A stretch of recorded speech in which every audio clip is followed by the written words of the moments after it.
Okay, tuloy na po tayo sa page 30 sa ating next topic, how to conduct a coaching appointment. Demo. So magde-demo ngayon kung paano gagawa kayo ng inyong coaching appointment pag panahon na. Ang gagawin natin ngayon, gamitin natin lahat na pinag-aralan na. So, pinag-aralan na ang magtatanong, pinag-aralan na ang active listening, at pinag-aralan na ang yung sample agenda ng coaching appointment. So, tingnan nyo sa demo kung yung coach, kung magtatanong o kung magpayo. Kasi bawal magpayo, di ba? Oo. So, magtatanong dapat ang coach. Tingnan nyo yung coach kung magtatanong. Tapos, tingnan nyo siya kung magpa-practice siya ng active listening. Gagamitin yung agenda na pinag-aralan kanina, pero paiksin lang para mabilis lang ang demo. So, tingnan nyo sa page 30, meron section dyan para magsulat kayo ng observations, insights, habang nanonood kayo sa demo. Pastor Jun, magandang umaga. Magandang umaga po, Kuya Dave. Maraming salamat, Pastor Jun, sa tulong mo sa ating coaching demo. Walang anuman po. Anytime.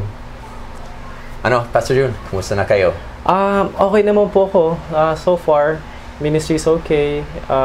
If you tatanong po kayo sa family, may dalawang anak na ako.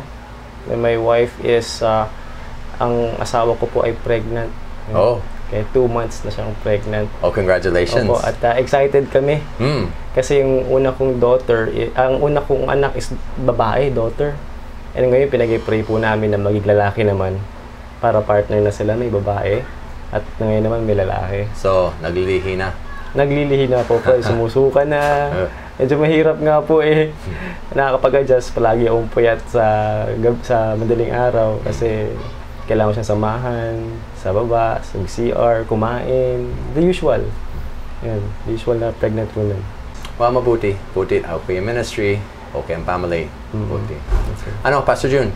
Yes, sa ministry, meron bang mga magagandang developments sa kasalukuyan? Magandang development since sinunod po namin yung NCD, yung Natural Church Development. Maganda po ang nangyayari sa church ngayon. Nagkakaroon po ng growth. Ano po, dati po ang church, maliit lamang po ng church. Dati nasa 30 siya. Nung tinanggap ko yung leadership way back 2007. At ngayon po dumoble. Dumoble? Opo, dumoble siya. So, naging 60 to 70 approximately, ganun po. Oh, salamat. Napakabuti po ng Diyos. Maganda. At isa pa po doon, yung mga tao, mga members, they have dedicated themselves na maging ministers na rin, na talagang magpagamit po sa Panginoon. Nakita nila yung importance sa pagde-develop ng church, kailangan ma-develop din yung kanilang spiritual life. Doon po ako na-encourage. So mga miyembro lalong aktibo sa kanilang gawain. Opo. Nagde-develop ang kanilang spiritual na buhay. Nagde-develop rin po ang kanilang spiritual na buhay. At dumami pa? Dumami pa. Oh, maganda.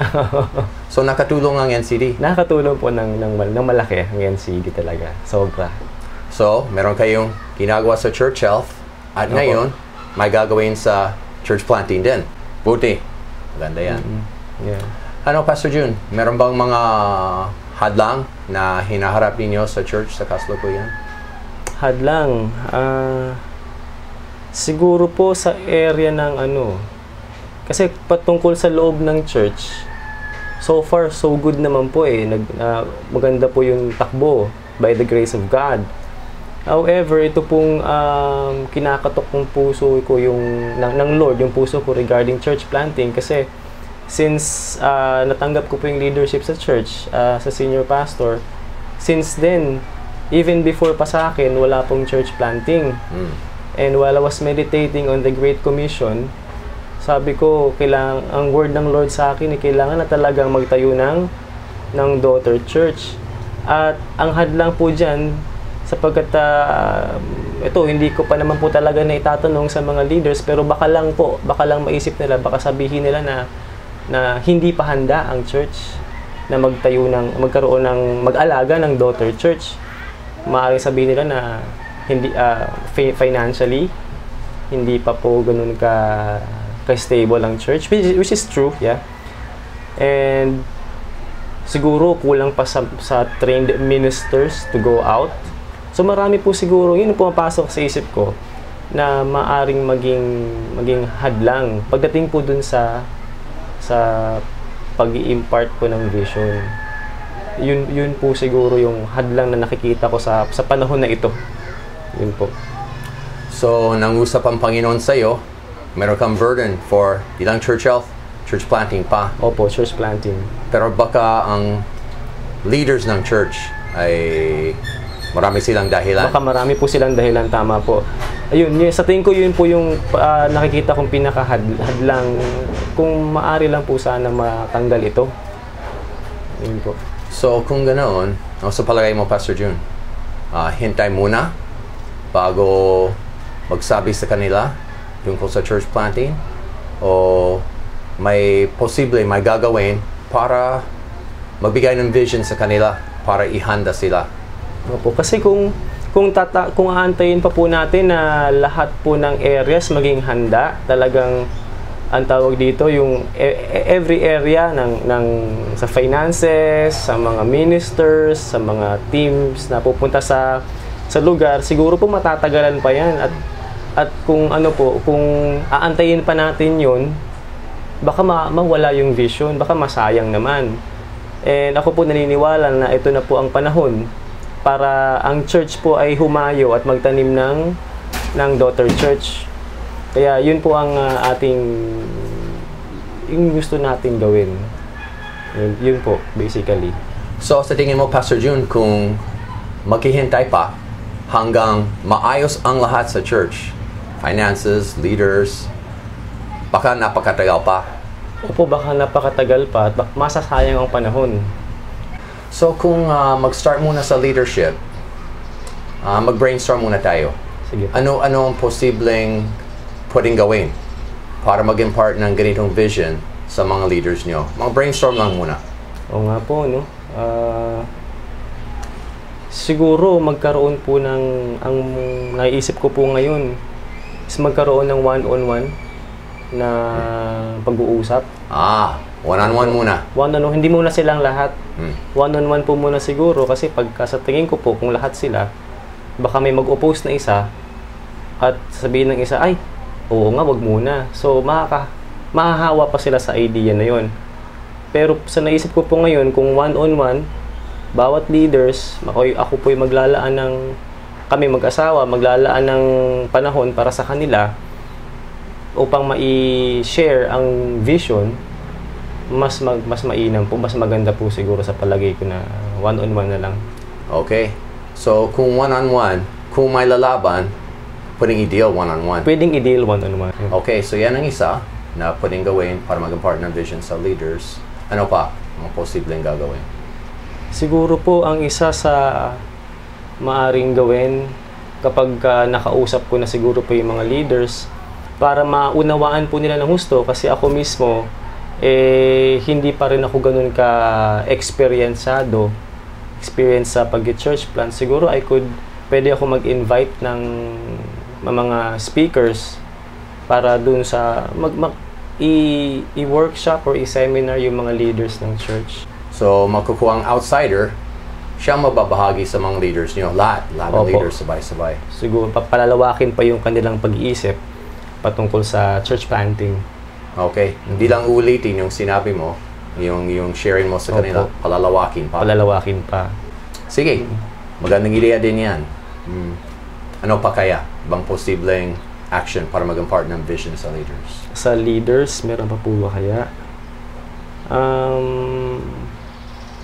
Siguro po, siguro pwede ko silang pahiramin or encourage silang bumili ng libro patungkol sa church planting. Sige, so mabuting ideya din, papahiramin yung libro sa kanila. Opo. Okay, so marami na tayong ideya. Meron pa ba? Iba pang posibleng gagawin? Mag-impart ng vision sa leaders? Meron pa po ba kaya? Sa tingin ko, yun na lang po. So far, sa ngayon, yun pa lang po yung aking naiisip. Yun pa lamang po ang aking brainstorm siguro. Pero pag may dumating pa po, baka meron pang iba. Sige. So, marami na magagandang ideya kung mag-isip pa, o siguro darating ang araw, may ideya pa. Opo. Kung mag-brainstorm pa tayo, siguro may ideya pa. Pero siguro tama na muna. Opo. So may tatlo na. May tatlo na. Magagandang ideya. Na mag-one-on-one, mag-invite ng outsider para mag-share sa leaders, o papahiramin yung libro sa kanila. Opo. So sa lahat ng mga yan, mga posibleng gagawin, palagay mo, Pastor June, alin ang mahalaga, makakatulong na unang gagawin? Unang gagawin po, yung one-on-one na pakikipag-usap sa kanila. Ayun din na nasa isip ko. Sige. So, yung one-on-one, yan ang unang gagawin. Di pa nag-start, ano? Hindi pa po. Hindi pa nag-start. So, sino mag-one-on-one sa kanila? Ikaw lang? Ako po siguro, kung makakasama ko yung asawa ko, mas maganda. Okay. Opo, kasi mas malaking impact nun pag nakita nila mag-asawa. Ibig sabihin, napag-usapan na. Sige. So, yun. Makikita nila, nagkasundo na kayo. Opo. Kayong dalawa. Opo. Sige. So, kayong dalawa, naisip mo na ba? Sino ang leader na unang kakausapin na ang pinakamahalaga na siya muna? Yung pinakaisa, yung pastor po na kasama ko. Okay. Opo. Sige. Opo. Siya po yung kakausapin ko. Anong pangalan niya? Si Pastor Carlo. Pastor Carlo? Opo. So, una sa lahat, kakausapin ninyo si Pastor Carlo. Opo, siya. Okay? Good.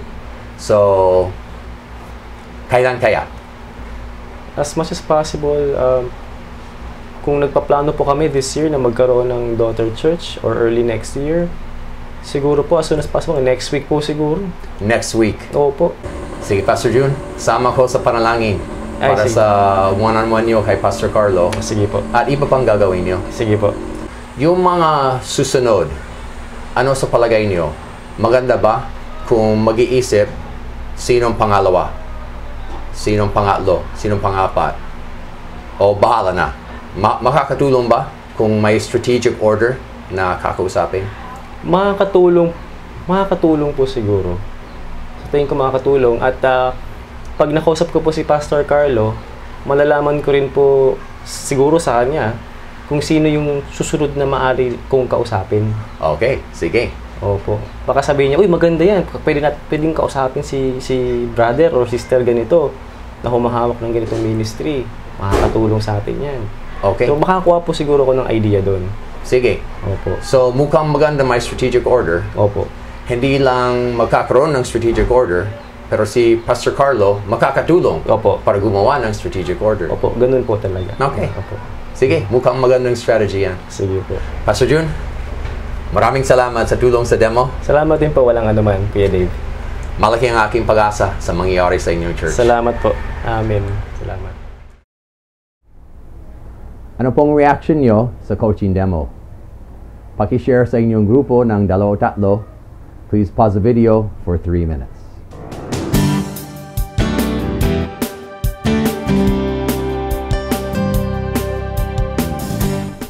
Konting reflections ko tungkol sa coaching appointment. Siguro napansin nyo, hindi ako nagpayo. Nagtanong. Maraming tanong.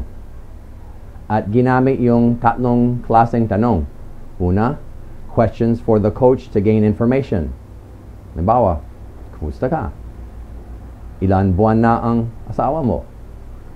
Ano mga hadlang sa ministry? Para malaman ko kung anong pag-usapan pa. And then, after questions to gain information, meron din questions to deepen the planter's awareness. Halimbawa, yung ano-ano ang posibleng gagawin para maging part ng vision. So, hindi ako nagsabi. Siya ang nagsabi. Akong nagtanong. Siya ang nag-isip. Anong gagawin? Nag-isip siya. So, to deepen the planter's awareness. Tapos, sino sa mga leaders? Sino muna sa mga leaders? Sino ang pinaka-strategic? Tanong. Question, to deepen the planter's awareness. Siya ang nag-isip. At marami din iba. Questions to deepen the planter's awareness. After that, there were questions to promote action. So yung tanong, sino-sino ang makikipag-usap kay Pastor Carlo? Akala ko si Pastor June lang, pero sila ng asawa niya. ang makikipag-usap. Siya ang nag-decision. Tapos, kailan? Kailan kakausapin si Pastor Carlo? Question to promote action. Meron iba, mga sample lang yan. So talagang laging ganun ang coaching appointment. Magtatanong, hindi magpayo, 3 types of questions. Pag magtatanong, ang kasunod ay active listening. So kung ano ang sagot niya, yung reflection, yung sasabihin, yung pangunawa na sinabi niya. Karaniwan, pag may ganun active listening, may reflection, may konting dagdag na sinabi, kagaya ng ginawa ni Pastor June. Yeah. So, ganun po yung isang sample ng coaching appointment at parang ganun din ang gagawin ninyo.